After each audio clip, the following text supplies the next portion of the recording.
दोस्तों, मैं एक अच्छी कहानी सुना रहा हूँ आपको। एक लड़की थी जिसकी शादी तय हो गई थी। उसकी सहेलियों ने उसे बताया कि शादी मत करना, बच्चा पैदा करने में बहुत तकलीफ़ और दर्द होता है। लड़की यह सोच के घबरा गई, डर गई। उसने घर वालों से कहा, मैं शादी नहीं करूँगी। घर वालों ने कहा, शादी तो करनी पड़ेगी। अब बच्ची करी तो क्या करे बेचारी। उसने सोचा, क्यों ना भोलेनाथ जी की तपस्या की जाए। अब उसने तपस्या करना चालू किया, घूंघार तपस्या की, दम से तपस्या की। भोलेनाथ जी प्रकट हो गए। भोलेनाथ जी प्रकट हुए। उसने भोलेनाथ जी ने कहा, बेटा वरदान मांगो, क्या चाहिए तुम्हें। लड़की कहने लगी, मैं बच्चा पैदा नहीं करना चाहती प्रभु, मुझे एक ऐसा वरदान दीजिए। भोलेनाथ जी ने कहा, ऐसा कैसे हो सकता है, बच्चा तो तुम्हें ही पैदा करना पड़ेगा। लड़की ने कहा, नहीं, वरदान तो मुझे यही चाहिए। भोलेनाथ जी ने कहा, नियम तो नियम है, प्रकृति का नियम ये है, एक मैं कैसे बदल सकता हूँ, मैं नहीं बदल सकता हूँ, आप कोई और वरदान मांग लो। तब जाके वो लड़की ने सोचा कि मैं क्या करूँ, वरदान तो चाहिए, मैं बच्चा पैदा भी नहीं करना चाहती। उसने सोचा क्यों न बदलाव किया जाए वरदान में। भोलेनाथ जी से कहा, भोलेनाथ जी मुझे दूसरा वरदान दीजिए। तब जाके लड़की ने कहा, मुझे दूसरा वरदान चाहिए। तो भोलेनाथ जी ने कहा, ठीक है, मांगो, दूसरा मांगो, क्या चाहिए आपको।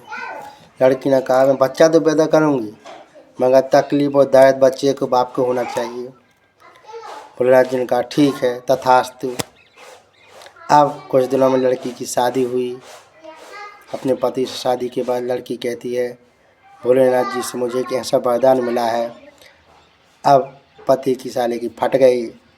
साला सोच में पड़ गया कि मैं क्या करूं। सोचने लगा क्यों ना मैं बच्चा ही पैदा नहीं करूंगा, लेकिन घर वालों ने ताने दिए, अब बच्चा करना पड़ेगा। लड़की प्रेग्नेंट हो गई। कुछ महीने बीत गए। जैसे ही वो तारीख आने लगी, 20 तारीख आ गई तो साले पति की फटी में हो गई कि वो क्या करे। उसे पता नहीं था कि बच्चा पैदा होते समय किस प्रकार का दर्द होता है। अब वो सोच में पड़ गया, क्या करे क्या ना करे। उसने सोचा क्यों ना आज छुट्टी ले ली जाए ऑफिस से, लेकिन बॉस ने कहा कोई छुट्टी नहीं, तुम्हारा बहुत काम पड़ा हुआ है।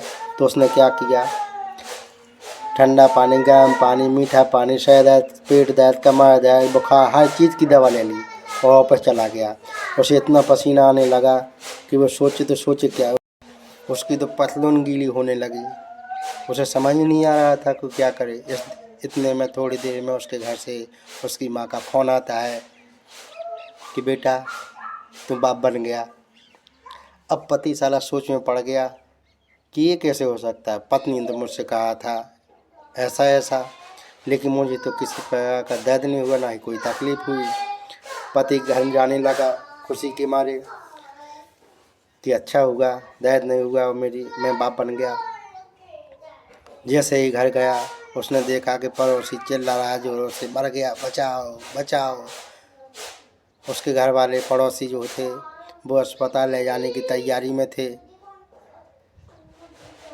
उसे कि हो क्या गया ऐसे।